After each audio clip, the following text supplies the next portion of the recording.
Welcome to Damn She's Strong. This is a mini podcast series bringing mega inspiration through different conversations with women to show that strength gets to be multifaceted and it's something we get to celebrate. I'm your host, Mel Lundholm, aka Metal Lotus Coach. I'm a holistic strength coach who gets to help women get strong from the inside out. Having gone through different personal experiences of personal injuries, obsessive compulsive behaviors like hair pulling and nail picking, years of mental health battles, and so much more, I have learned to take my passion for building mental and physical strength to support so many women through strength training, movement, breath work, somatic work, nutrition, and the list goes on. The world deserves to celebrate strong women, and that is what I'm here to do. So let's get into it. What's going on, everyone? I wanted to kick this mini podcast series off with a little solo episode talking about who I am and what my background is and why I'm just so stoked to talk about strength and celebrate other women and be in this space of just conversation with so many different women and why I love being in this fitness and wellness industry. So, as I explained in the intro, I'm a holistic strength coach. And what has really brought me to this point is so many different things that I will get into in just a moment. But it really comes from this true passion for being the best version of myself. I think from a young age, I've always really strived to feel the best that I can in my body. And whether I was following the right advice or the not so great advice, that was always kind of where I strived to go.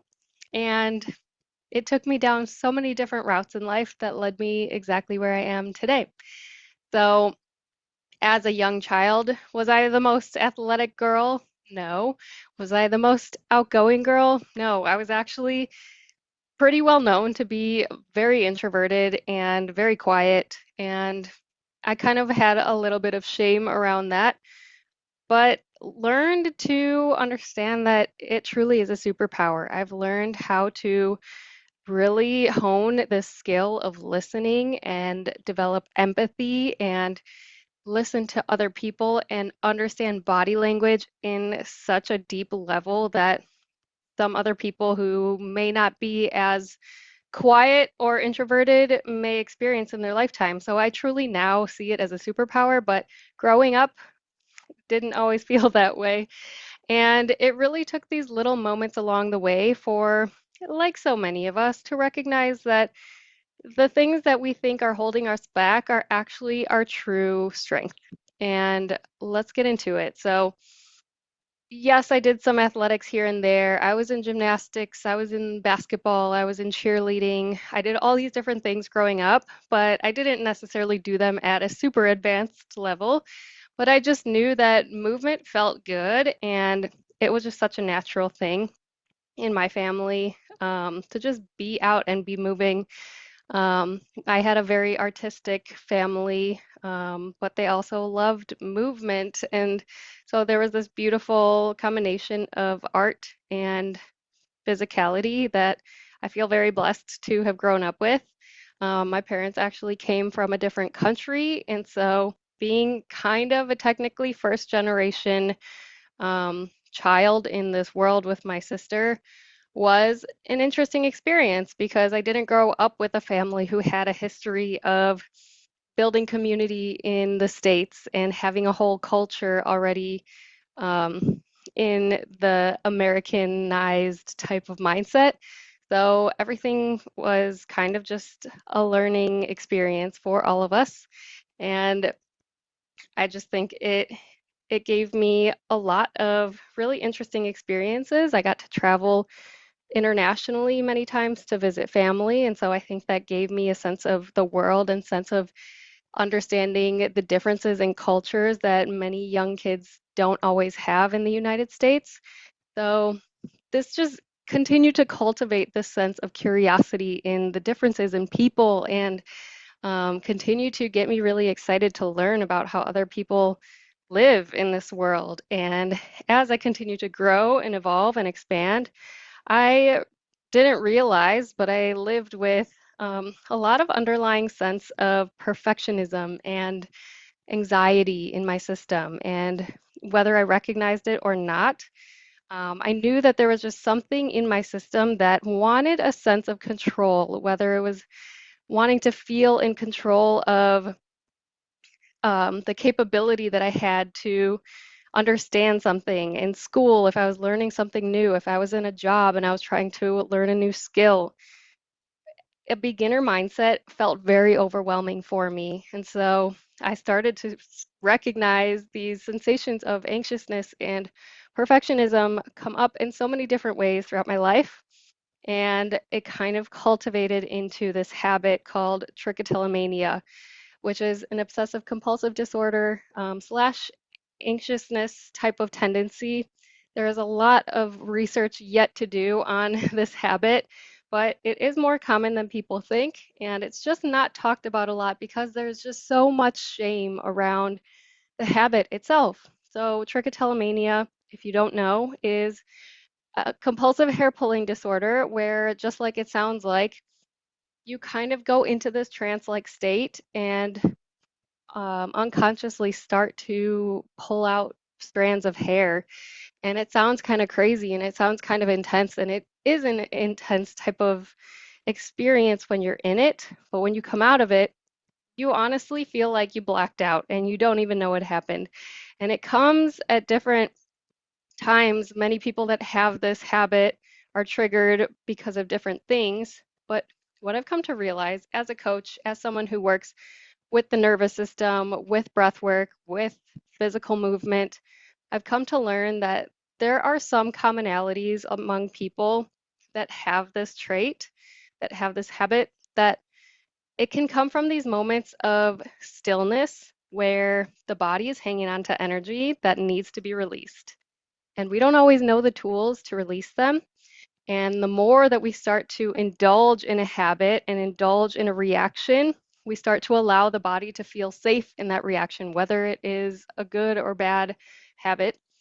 And so, safety and control in my body turned into this hair pulling sensation or nail picking. I tend to go both ways.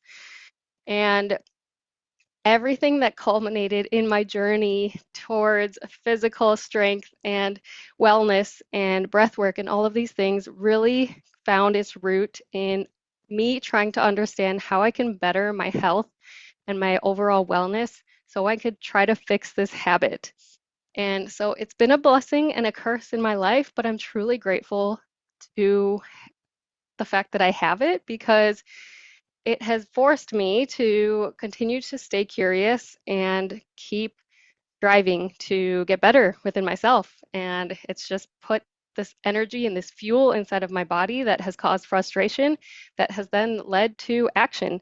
And whether I liked it or not, it continued to move me forward and continued to progress my skills and my learning and my development in so many things that I coach other women in now, which is so cool.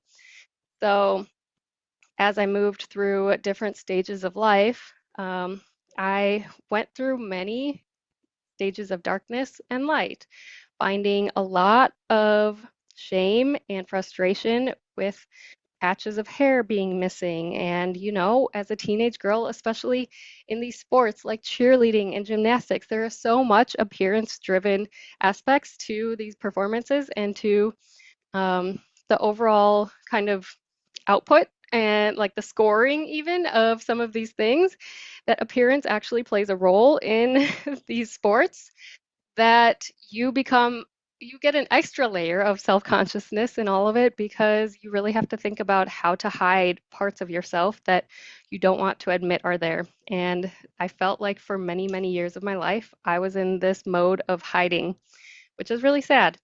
But it truly allowed me to go inward and continue to find depths of muck and mud and sadness and frustration that then opened me up to explore so much more love and acceptance and optimism for the things that I have been through and the things that I was capable of moving through.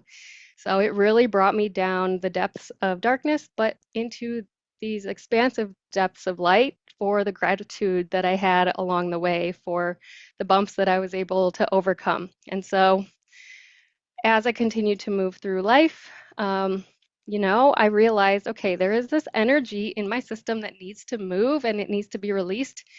And maybe I'll just get into like running or something or cardio because that's going to release some energy. And so for a handful of years, I didn't know any better. And I kind of just leaned into the cardio bunny mindset of, um, you know, movement is good. So any type of movement is good. So let's move. At the time, I also did a lot of yoga. So I really loved the meditative aspect of yoga, and I found a lot of mental health benefits to that. So I'm really thankful that I had that in my life as well. But I did find that the more cardio I leaned into, the more anxiousness my body also leaned into.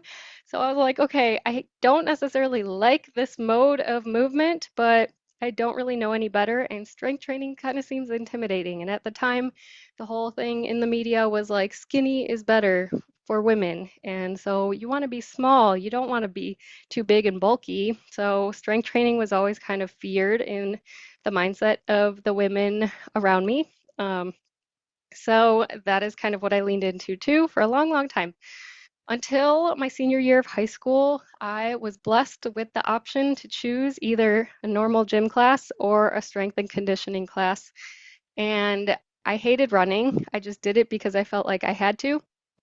So I was like, okay, anything I can do to get out of running is what I'm going to do. And so by the grace of the universe, I landed in this strength and conditioning class that really allowed me to find the confidence in the fundamentals of strength training and understanding what proper positioning and proper technique is. And it honestly saved my life and totally changed the trajectory of my fitness forever because I started loving feeling strong and I started understanding how to do it the right way. So I didn't have to fear it as much. And so this really opened the door to my curiosity around strength training, and it just never closed from there. But it did take years for me to continue to get out of this mindset of skinny is better, strong is what you should focus on. It doesn't matter what you look like. The body that you aspire to have will follow when you just properly train and properly nourish yourself. So it took years for that to really set in, but it honestly just continued to open my curiosity and allowed me to go down so many different rabbit holes of finding leaders and different coaches in the space that I really started to learn from and get inspired by. And so for many, many years, I just got so into the gym. I became, a quote unquote meathead to an extent because I really started to chase strength and started to chase, like, okay, how much can I lift? And I didn't necessarily have specific numbers that I was chasing. I wasn't doing any specific powerlifting or bodybuilding competitions, but the competition was me against me. And I loved it so much. And I got comfortable in an environment of being supported by other strong people in a gym setting. And it just felt so encouraging and it lit me up. And so that is truly where my love for strength training began. And after years and years, after going through college and everything, I got my degree in marketing and business.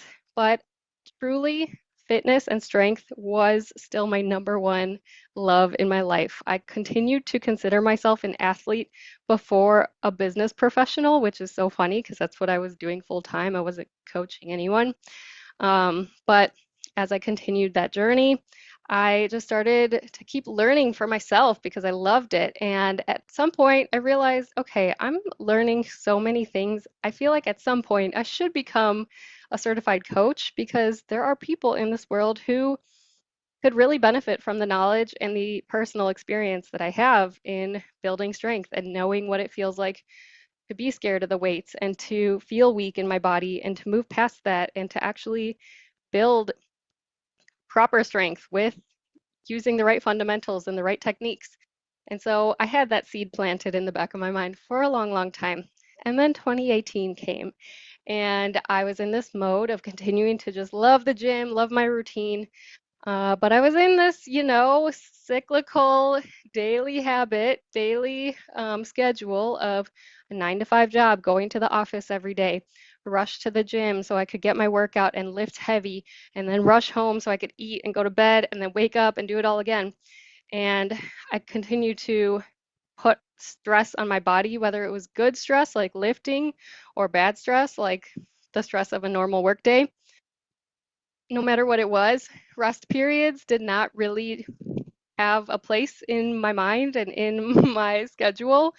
And so I started compounding a lot of movement and a lot of mental, physical stress on my body that eventually brought me to a place of triggering bulging discs in my back. And this was such a pivotal point in my fitness journey because it truly brought me to a place of an ego death.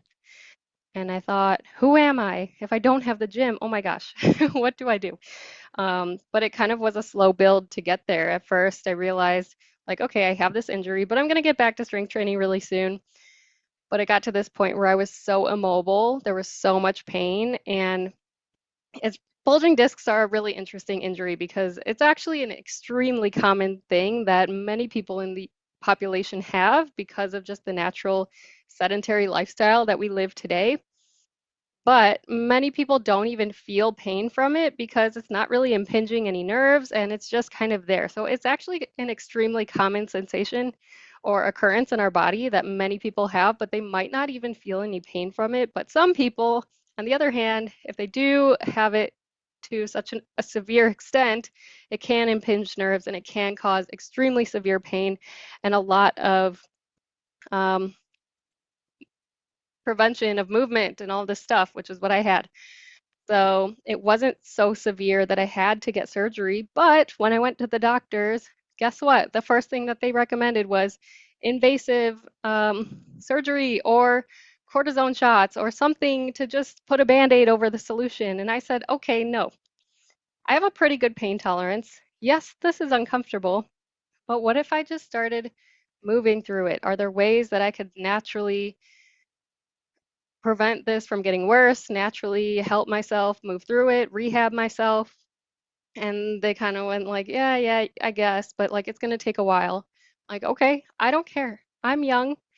I have the rest of my life to heal myself. And if I move slow right now and I move effectively, I know for a fact that I'm going to get there. And I'm not doing this to win a competition. I'm doing this to stay strong and mobile for the rest of my life. So I genuinely have no timeline to heal right now, but can I do this without any invasive interventions? And ultimately, the answer was yes, but there was so much hesitation, and the doctors don't like that response because there's nothing that they can get out of it necessarily. So I did end up doing physical therapy for a handful of months, which helped a lot.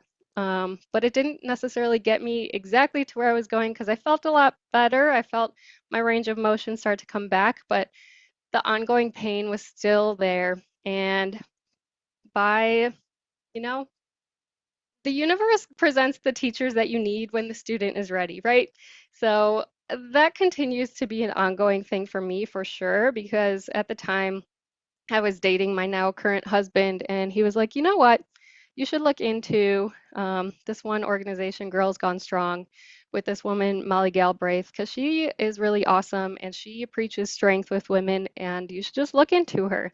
And he didn't know everything about what she trained women on, but I'm so grateful for him because it brought me to this place of understanding there is so many more layers of strength than we even know, especially as women.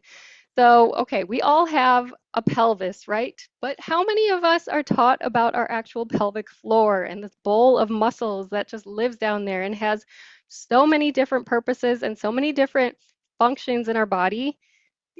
Not many of us, right? I was one of those that had no idea what my pelvic floor did. And at the time, I had so much back pain, so much pain in my pelvis and my core and all of the things that I was like, this is exactly what I need. This is the puzzle piece that has been missing. Oh my goodness. And I started looking into her and I was like, I need to get trained by her because this is such insane information that we never learn the benefits of how to use our core and our pelvic floor and coordinate the two and understand pressure management in our system and how to use our breath to prevent injury and to create more strength and resilience in our body. Oh my God, my brain was just exploding. So I ended up going through the certification to become a pre-postnatal coach through the Girls Gone Strong certification, which is so amazing because it's not only super beneficial for the pre-postnatal population, but just for the everyday person to understand how to more impactfully coordinate their core and pelvic floor for everyday movement and everyday mobility and strength and all the things.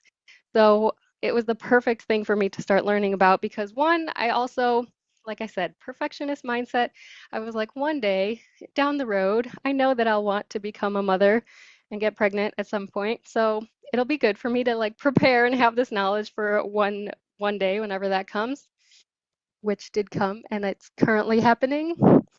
But it's also really helpful for the rehab that I'm going through at the time for my bulging discs. And so that truly, I think, made the biggest impact in my life because I was just so excited to share that knowledge with the world and share with other women how they could effectively use their core and pelvic floor to start feeling stronger and more resilient in their body and prevent injury and prevent pain and all of the things. So that was number one. So I kind of had that certification for a couple years and I moved through my rehab. And then it was around the end of 2019 and I was starting to feel a lot better in my body. And I was like, okay, I'm starting to get ready to go back into the gym and get back into that community and be around my people. And then 2020 happened and all the gyms shut down and I couldn't do it. And so I continued to go through this journey of an ego death and really finding myself and understanding who I was if I didn't have access to like building strength the way that I thought that I wanted to. And so I continued to dig deeper into introspection and I started getting really interested in spirituality and meditative practices. And of course, I was ready for another teacher to appear. And by coincidence, there was a yoga studio right across the street from my house that I never really went to, but I always kind of kept an eye on it. And they announced that they were hosting this seminar with a Buddhist monk who was going to talk about his experience. He was going to guide the class through a meditation and just be there for any open discussion. And I was like, this sounds so fascinating. Holy moly. Like every time I've dug into the Buddhist culture, I've found it so fascinating and it's always really resonated with something in my system. I was like, I have to be there. And believe it or not, this Buddhist monk, Bhante Sujatha, ended up officiating our wedding, which is such a crazy turn of events. But it was such a beautiful experience for me to start opening up and getting more curious around spirituality.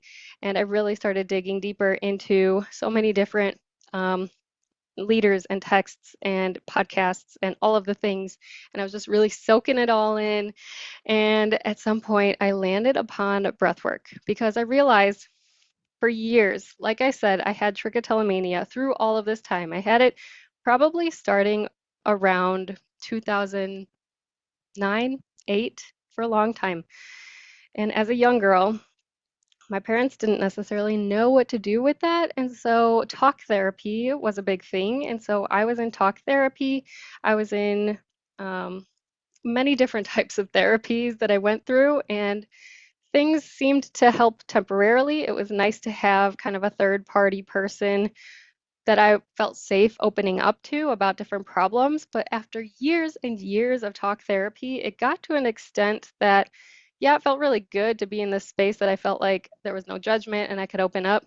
But I also felt myself starting to repeat stories and starting to hold on to stories that maybe I believed at a time, but I felt like I worked through and I was still catching myself either thinking certain stories about myself or saying them out loud during a therapy session. And it dawned on me one day that maybe I don't need talk therapy. Maybe there's something more integrative that my body is just holding on to. Maybe there's a way that energetically there's something that needs to move through my body so I can just eject that story from my mind because mentally I feel like it's not there, but physically I feel like it's still in here somehow. And at the exact same time, I started to uncover the magic of breath work. Truly, from 2018 to now, even, um, the the injury of my bulging disc truly was such a blessing in my life because it unfolded this opportunity for me to get so curious about how to look through different modes of health and supporting my system in different ways than I had ever imagined. So that's truly the moral of this whole story. But breath work, I got led to a full community of women and my mentor in Pause. Pause is the other community and certification that I became a trauma-informed breathwork facilitator through and learned how to more deeply connect with my body and learn how to energetically um, move stories from my body and work with my nervous system so I could actually support it in ways even throughout the day. Some breathwork sessions can be so intense and so deep, but other breathwork sessions can be very practical and they can just be little like breathwork snacks throughout the day that maybe we're feeling this tension and this stress build up from a natural thing in the workday or whatever. And it can allow us to move through and to reset and to come back to our center and to actually connect with the energy that we want to be present with. And so breathwork really unlocked such deeper layers of wellness and connection to myself that I was another missing puzzle piece that was like so life changing. And so I just continue to add these tools to my coaching toolbox. And what do you know? Through all of this, I've been able to help different women and celebrate their strength, not only because they're physically finding wins and unlocking new physical feats, but they're also finding new ways to release stories that they've been holding on to or move their body through an experience that allows them to feel lighter and allows them to release emotional suffering and to move into this place of really owning the sensation that they want to feel in their body. And so this is really such, I could go down so many rabbit holes, but this is really a small summary of what brought me to where I am and who I am today and how I culminated this mind, body, spirit into my coaching that is now Metal Lotus Coaching as a holistic strength coach. And Metal Lotus, fun fact, the lotus is one of my favorite symbols that is actually very prominent in Buddhist culture. That this wonderful wise man that is very well known. His name is Thich Nhat Hanh. He has this very well-known saying that is no mud, no lotus, which represents the fact that you can't necessarily reach a place of lightness and enlightenment without going through the muck and without going through some sort of darkness. And that truly resonated so deeply in my bones of knowing how much depth of darkness and emotion and stuckness that I've been through in my life and how much that has allowed me to open up and expand into this place of light and gratitude and expansiveness. And so the lotus has really become such a beautiful symbol that I love so much. And metal, of course, can represent the equipment in the gym and, lifting, getting the body under iron and all of these physical things. But I somehow, I'm such a nerd sometimes. I realized that the letters in my name can actually spell metal, which is just a beautiful, cool thing to unlock. Because my first name is Melody, my middle name is Tatiana, and then at the time I wasn't married to my husband yet, but my last name did start with an L, which is cool because I got to keep that L. So the first two letters in my first name, first two letters in my middle name, and then the L spells metal. I was like, oh my God, how cool. So, whatever, such a nerdy thing to think about, but that is how Metal Lotus came to be. And I think it's such a beautiful contrast of like this density and this lightness and I just think it's such a cool thing that really represents what I stand for as a coach and how I operate my business and the ethos that I have. And so that is who Metal Lotus is. That is who I am and really what I stand for and where I came from, and just a little blip in my story and has brought me to where I am today. And now that I'm moving through pregnancy and in this really cool stage of life and evolution and all of these things, I am just so excited to be here and continue to open up about it and to celebrate women through whatever stage of life that they're in, through whatever experiences that they've gone through, because we all have strength that we can share, that we can celebrate. Whether we're at a place that we feel like we've done it, we've done the thing, there is always a moment in our life that we have allowed ourselves to feel and to overcome.